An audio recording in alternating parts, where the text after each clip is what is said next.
experts politiques, analystes politiques, qui ont comme unique dessein exclure Ousmane Sonko du pouvoir ou de ce régime politique. Retenez les points ci-après. Les Sénégalais n'ont pas voté Bassirou Diomaye Diakhar Faye. Les Sénégalais ont voté politiquement Ousmane Sonko. Aux élections législatives passées, les Sénégalais n'avaient pas voté pour le parti politique PASTEF. Les Sénégalais ont voté Ousmane Sonko.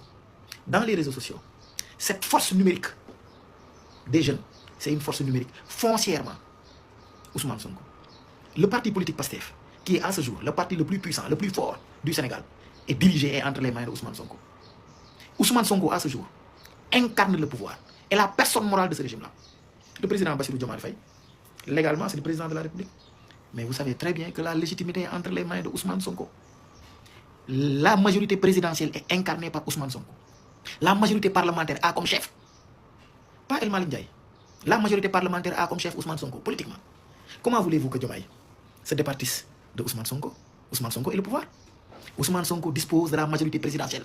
Ousmane Sonko dispose de la majorité parlementaire. Ousmane Sonko dispose de la force numérique des réseaux sociaux. Ousmane Sonko dispose de militants virulents. Ousmane Sonko dispose du parti politique le plus puissant au Sénégal.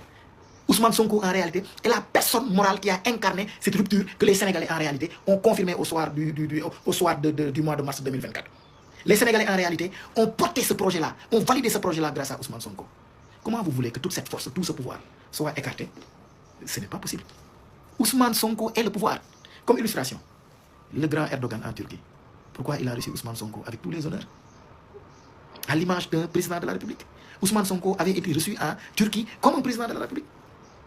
En Chine, dans les pays de l'AES.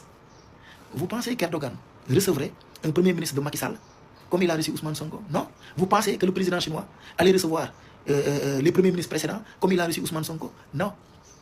Des fois, quand j'écoute certains analystes politiques, je me demande, est-ce qu'ils prennent le temps de prendre du recul? Ousmane Sonko a une envergure exceptionnelle. Ousmane Sonko est un phénomène politique. Ousmane Sonko a dépassé le rang de premier ministre. Ousmane Sonko est un président de la République. C'est ça la réalité. C'est ça l'analyse politique. Et je vous assure que ce régime est sur la bonne voie. Et ils vont réussir. Ce régime a toutes les cartes pour réussir. C'est juste qu'il y a des difficultés et c'est normal. Cette dette cachée, confirmée par le FMI. Et également, il faut rappeler aux Sénégalais que ce régime a hérité du 25e pays le plus pauvre au monde. Donc quand j'entends certains dire oui, ils ne sont pas expérimentés, ils ne s'y connaissent pas, ils sont nuls, ils sont médiocres. Mais ceux qui ont mis le Sénégal à la 25e position des pays les plus pauvres au monde, c'est ce que vous dites experts, non? Mais comment des gens expérimentés, experts, ont pu gérer ce pays-là de 1960 à nos jours sans pouvoir inscrire le Sénégal parmi les pays les plus riches, les plus développés au monde, sachant qu'on a plus de 37 ressources naturelles, sans compter d'autres avantages qu'on a? Réveillez-vous, on vous trompe. On est en train actuellement de construire un État au